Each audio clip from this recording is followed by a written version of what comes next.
नमस्कार बच्चों, हम आज आपके हिंदी गुंजन का 9वां अध्याय पढ़ने जा रहे हैं जिसका नाम है कोई नहीं पराया।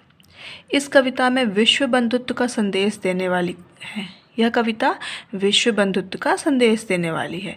कवि सारे संसार को एक परिवार की तरह देखना चाहता है। कवि गोपाल दास नीरज मानवता की भावना को विकसित करना चाहते हैं।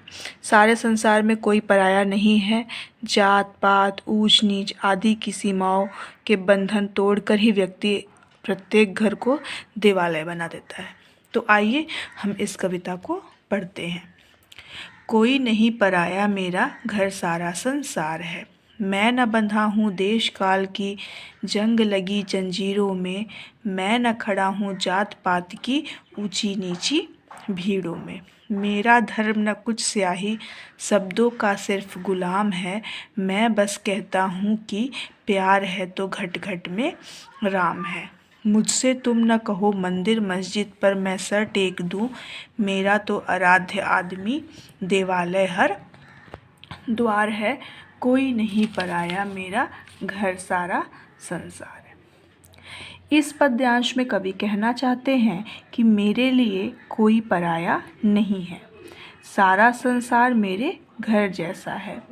मैं देश काल के बंधन में बंधा हुआ नहीं हूँ।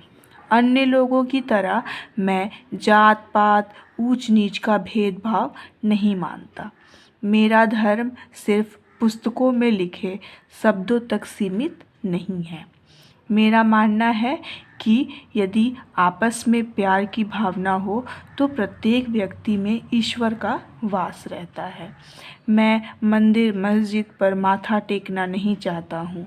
मेरे लिए तो हर द्वार देवालय है और हर आदमी पूजा करने योग्य है।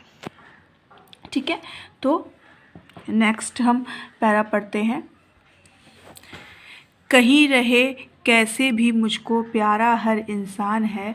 मुझको अपनी मानवता पर बहुत बहुत अभिमान है। अरे नहीं देवत्व मुझे तो भाता है मनुजत्व ही। और छोड़कर प्यार नहीं स्वीकार सकल अमरत्व भी। मुझे सुनाओ तुम न स्वर्ग सुख की सुकुमार कहानियाँ। मेरी धरती 100 स्वर्गों से ज़्यादा सुकुमार है। कोई नहीं पराया मेरा घर सारा संसार है। इस पद्यांश में कवि कहना चाहते हैं कि चाहे कोई भी किसी भी अवस्था में हो, मुझे सारे इंसान प्यारे हैं। मुझे अपने मानवता पर बहुत अभिमान है। मुझे मानवों की मानवता देवत्व से भी ज़्यादा अच्छी लगती है। अगर प्यार के बदले मुझे अमरता भी दी जाए तो मैं अस्वीकार कर दूंगा। मुझे स्वर्ग और वहाँ मिलने वाले सुखों की कहानियाँ मत सुनाओ। मेरी धरती 100 स्वर्गों से ज़्यादा कोमल है। मेरे लिए कोई भी पराया नहीं है। सारा संसार मेरे अपने घर के समान है। नेक्स्ट है, मैं सिखलाता हूँ कि जियो और जीने दो संसार को। जितना ज़्यादा बांट सको तुम बांटो अपने प्यार को। हंसो इस तरह हंसे तुम्हारे साथ दलित यह धूल भी। चलो इस तरह कुचल न जाए पग से कोई शूल भी। सुख न तुम्हारा केवल जग का भी उसमें कुछ भाग है। फूल डाल का पीछे पहले उपवन का श्रृंगार है। कोई नहीं पराया मेरा घर सारा संसार है। इस पैरा में कवि बोल रहे हैं, मेरा मानना है कि हम जियो और जीने दो की धारणा अपना लें। लोगों के बीच जितना ज़्यादा अपने प्यार को बांट सके बांट ले। छोटे से छोटा व्यक्ति भी आपके साथ ऐसे चले कि कांटे भी उसके पैरों तले आकर कुचल न जाए। आपका सुख सिर्फ आपका नहीं है, सारे संसार का इसमें हिस्सा है। कोई भी फूल पहले उपवन की शोभा बढ़ाता है, फिर बाद में उस डाली की जिस पर वह खिलता है। और मेरे लिए कोई भी पराया नहीं है। सारा संसार मेरे अपने घर जैसा है। नेक्स्ट है और लास्ट है, मुझे मिली है प्यास विषमता का विष पीने के लिए।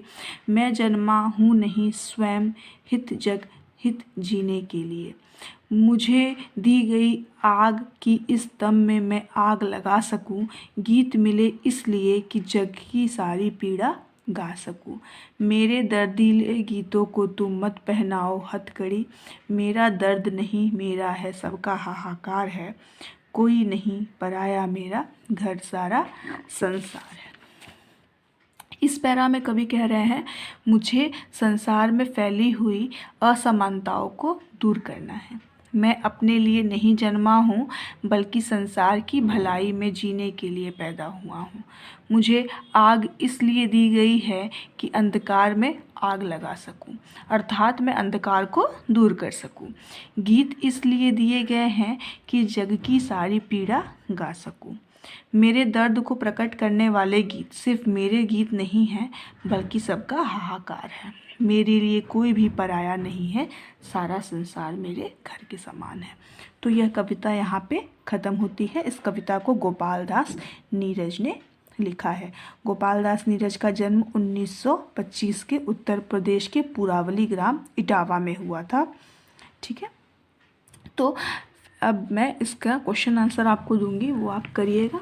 तब तक के लिए इतना ही।